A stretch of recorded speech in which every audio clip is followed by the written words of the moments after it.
السلام عليكم، ازيكم؟ يا رب تكونوا بخير. الفيديو ده انا مش محضر حاجه معينه اقولها، بس انا يعني بمناسبه اخر فيديو كنت عامله عن الوحده، فالفيديو ده انا بشارك معاكم تجربه. انا كنت بحاول اخرج من احساس، كان في احساس وحده مسيطر عليا.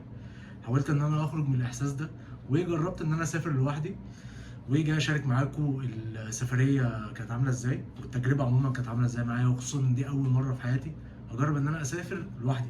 يعني انا كنت بسافر مع صحابي، حتى لو مسافر مع شخص لوحده يعني، بس ان انا اجرب ان انا اسافر لوحدي تماما دي اول مره اجرب فيها الموضوع ده. وهشارك معاكم في الفيديو ده ايه بالظبط اللي حصل معايا في السفريه. سافرت دهب، طلعت دهب، قعدت هناك حوالي 3 او 4 ايام، وباين طبعا التان عامل ازاي.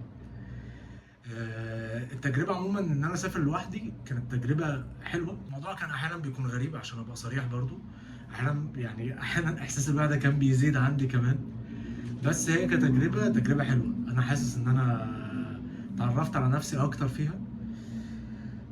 موضوع ان انت تسافر لوحدك ده بتبقى فاهم مفيش حد تتكلم معاه، فانت قاعد انت ونفسك، هتاكل انت ونفسك، هتتمشى انت ونفسك. اكتشفت حاجات في نفسي انا محتاج ان انا اشتغل عليها، زي مثلا ان انا يكون عندي مهارات كوميونيكيشن احسن، مهارات تواصل يعني احسن. ان انا لو شفت مثلا ناس عايز اتعرف عليهم، ازاي ادخل اتعرف عليهم. انا كنت بشوف ناس ببقى عايز اتكلم معاهم عموما يعني اي كلام، ما اعرفش ادخل اقول ايه، بحس احساس ويرد كده. والسوشيال سكيلز عندي برضو حسيت ان هي ضعيفه شويه، محتاج ان انا اشتغل عليها. عموما انا اتبسطت، فكرت شويه حلوين مع نفسي. في ستريس عندي شديد قوي، حسيت ان انا هديت الاستريس ده. حاجه من الحاجات اللي انا خدت بالي منها قوي بقى هي ان الناس بتهتم فشخ ان هي توري الناس ان هي مبسوطه، مع ان هي ممكن تكون مش مبسوطه.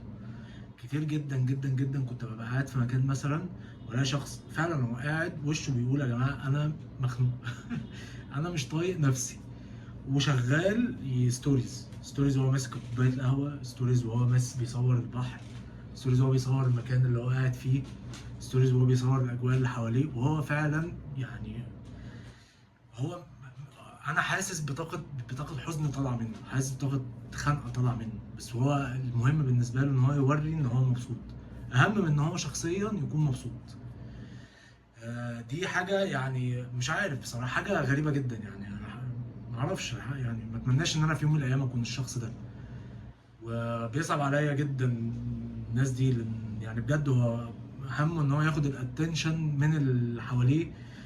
بس هو مش عايز يملى مشاعره بطريقته هو، يعني هو ما يهموش ان هو يكون مبسوط على قد ما حد مثلا عنده في الفولورز او أو في الفريندز عنده يشوف ان هو مبسوط، مع انه ممكن ما يكونش مبسوط ب 2 جنيه. بس هي كتجربه انا كده كده هكررها تاني. بس اتمنى طبعا ان انا اكررها تاني تكون بره مصر، تجرب بقى تخش على كالتشرز مختلفه، كوميونيتيز مختلفه. يعني دهب بلد جميله وانا بحبها جدا. بس انا احب ان انا المره الجايه اشوف بقى مكان مختلف، يبقى حواليا فعلا ناس مختلفه عني تماما. ممكن ده يسهل عليا شويه السوشيال سكيلز او الكوميونيكيشن سكيلز، ان انا اخش اتكلم مع اي حد، لان ولا من بلدي ولا اعرفه ولا يعرفني ولا في اي حاجه ممكن تخوفني يعني ان انا اجرب. عشان اسافر السفريه دي شبه وقفت حياتي يعني، اللي هو خدت 3 ايام قطعت فيهم شغل، قطعت فيهم كلام مع اي حد، قطعت فيهم كل حاجه عشان خاطر اخد 3 4 ايام كده ايه افصل فيهم تماما. المره الجايه اتمنى ان انا اكون مش بوقف حياتي عشان خاطر اسافر، يعني السفريه اسافرها وانا بمارس حياتي عادي بشكل طبيعي، وانا واخد شغلي معايا، وانا بعمل كل الكلام ده.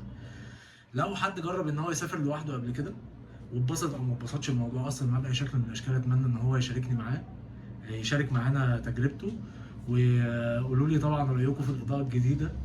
والسلام عليكم ورحمه الله وبركاته.